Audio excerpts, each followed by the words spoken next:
बिस्मिल्लाहिर्रहमानिर्रहीम। अस्सलाम वालेकुम। आज हम बात करेंगे बहुत ही अहम केस के हवाले से, और वो जो केस है वो है protection against harassment of women at work place 2010।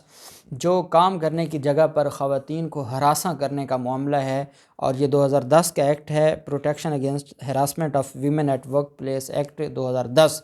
इसके तहत एक बैंक मैनेजर था, उसने एक ख़ातून को हरासा किया था, और हरासा करने के बाद फिर उसके ख़िलाफ़ बैंक ने अलग से कार्रवाई की, और जो वफाकी मुहतसिब के पास उस बैंक के फ़ैसले के ख़िलाफ़ गए, वो अलग से मामला था। और फिर जो सदर पाकिस्तान तक ये अपील गई, उसकी तफसीलात मैं आपके साथ शेयर करूँगा। आज के इस टॉपिक की दो अहम जो आपसे शेयर करने की दो अहम वजूहात हैं। एक तो ये है कि हरासमेंट के हवाले से जो ख़वातीन हैं, आए रोज़ हमारे माशरे में जो दरिंदगी है वो बदकिस्मती से बढ़ती जा रही है, और ख़वातीन को अपने आप को महफूज रखने के लिए बड़ी परेशानियां उठाना पड़ती हैं।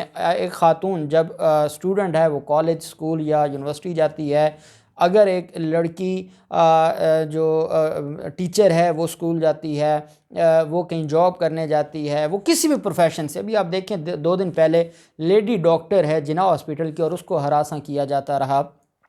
तो ये जो आए रोज़ के वाक़यात हैं, इस हवाले से अवेयरनेस की कमी है। हमारे लोगों को अवेयरनेस नहीं है कि वो किस प्रॉपर फोरम पर दरख्वास्त दें और इन लोगों के ख़िलाफ़ कार्रवाई हो सकती है। मैं आपको 2 मिसालें दूंगा, और वो 2 केसेस हैं जिनको मैंने ख़ुद जो है वो प्रोसीड किया, और अपने on behalf of my clients. और वो दोनों स्टूडेंट्स हैं, और दोनों फीमेल लड़कियां हैं, दोनों स्टूडेंट्स हैं, और उनके टीचर्स ने उनको हरासा किया, और उसके बाद वो केस दायर हुए, और वो फिर मैं आपको मुख्तसर उसका बताऊंगा कि क्या कार्रवाई हुई। अब ये जो protection against harassment of women act है, इसमें एक चीज़ आप मद्देनज़र रखें कि ये बेसिकली बनाया गया था कि जैसे ये प्राइवेट और सरकारी कोई भी इदारा है, अगर कोई वहाँ पर ख़ातून काम करती है और उसका जो सीनियर है या उसके साथ जो कुलीग्स हैं, कोई भी उसके साथ बदतमीज़ी या हरासा करता है, बेसिकली ये इस पॉइंट ऑफ व्यू से बनाया गया था कि अगर कोई वर्क प्लेस पर जो ख़ातून कहीं काम करने जाती है, किसी वो इदारे में, यूनिवर्सिटी में, कॉलेज में काम करती है, और उस जगह पर जो उसको हरासा किया जाता है कुलीग्स की तरफ से, सीनियर्स की तरफ से, तो उस पर यह बनाया गया था। लेकिन बाद में इसमें अहम चीज़ें आईं कि ये वो स्टूडेंट्स जो स्कूल जाती हैं, कॉलेज या यूनिवर्सिटी जाती थीं, और उनको कोई हरासा करता था, उस पर भी एप्लीकेबल हुआ। और फिर वो ख़वातीन जो किसी इदारे में जाती हैं और इदारे के मुलाजमीन उनको हरासा करते हैं, उसके ऊपर भी ये लागू होता है, और उसके ऊपर भी ये एप्लीकेबल होता है। ये जो वाक़या है ये भी कुछ इस तरह का ही है जिस पर ये कार्रवाई हुई है, और जिस पर यह मामला सामने आया है। नईम इकबाल नाम है, ये मैनेजर था बैंक का, और इसने ख़ातून को हरासा किया था।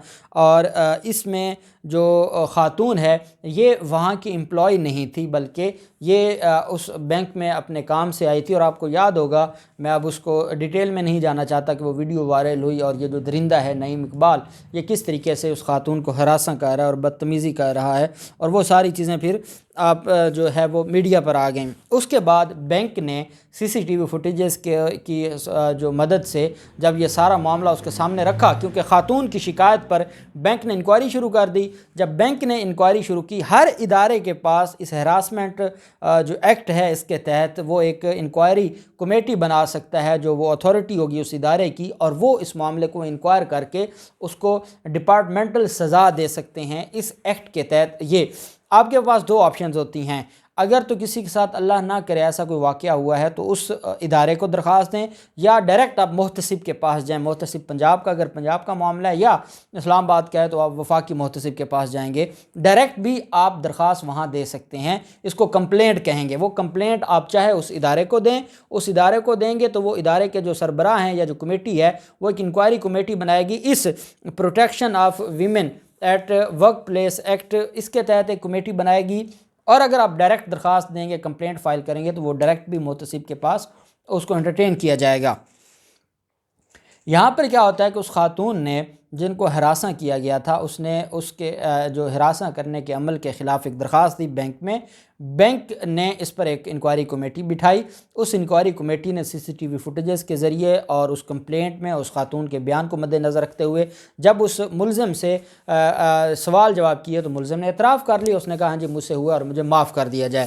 بینک نے اس کو سروس سے ڈسمس فرام سروس کر دیا تھا اور اس کو نوکری سے نکال دیا تھا. اس کے علاوہ جو FIA نے کارروائیاں کی تھیں گرفتاری وہ الگ معاملہ تھا.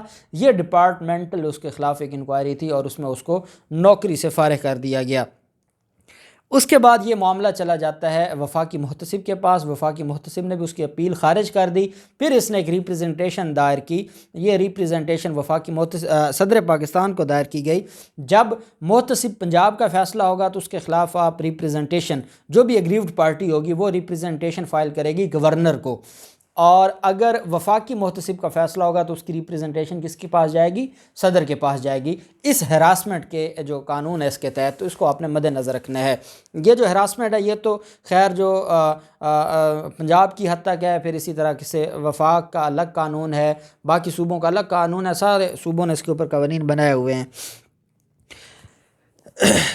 مینیجر کی طرف سے جو ہے یہ خاتون کو ہراساں کرنے والا جو سابق مینیجر تھا اس کی انسداد حراسیت کے وفاقی محتسب جو قانون ہے اس کے تحت جو اینٹی ہراسمنٹ قانون ہے اس کے تحت اس کو سزا دی گئی. بینک نے بھی مینیجر پر ہراسیت کے الزام ثابت ہونے پر اسے نوکری سے فارغ کیا تھا. اپنی درخواست میں سابق مینیجر نے انسانی بنیادوں پر صدر مملکت سے سروس بحالی کی درخواست کی تھی. مزید یہ کہا تھا کہ متاثرہ خاتون نے مینیجر کے خلاف بینک کو ہراسیت کی شکایت کی تھی. بینک انکوائری پر مینیجر پر لگائے گئے الزامات ثابت ہوئے.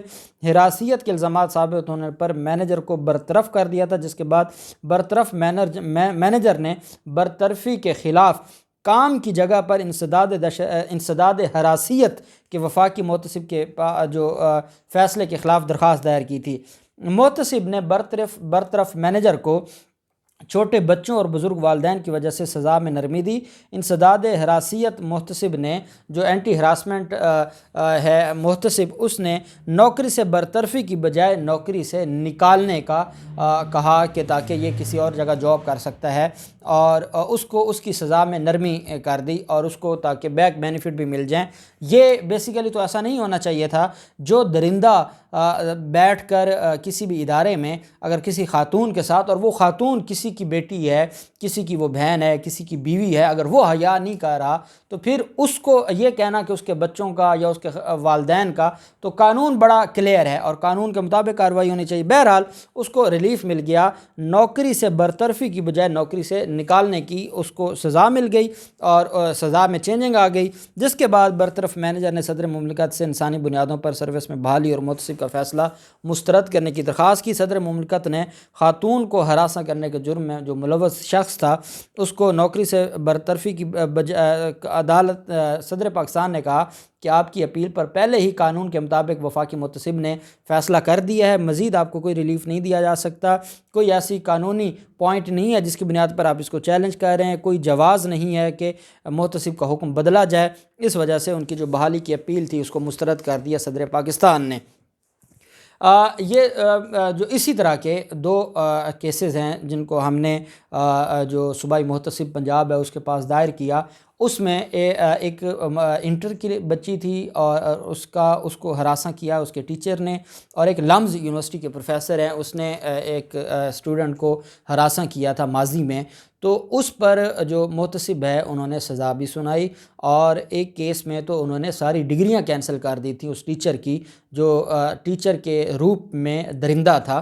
تو یہ کارروائیاں ہوتی ہیں. اس وجہ سے اللہ نہ کرے اگر کسی کے ساتھ کوئی معاملہ آئے تو آپ نے یاد رکھنا ہے کہ جو پروٹیکشن اگینسٹ ہراسمنٹ ہے of women at workplace act 2010 اس کے تحت آپ نے درخواست دینی ہے. متعلقہ ادارے کو بھی دے سکتے ہیں, آپ محتسب کے پاس بھی دے سکتے ہیں اور اس پر کارروائی ہوتی ہے. اللہ پاک سب کو محفوظ رکھے. اللہ پاک پاکستان کامیاب ناصر ہو. بہت شکریہ. اللہ حافظ. پاکستان زندہ باد.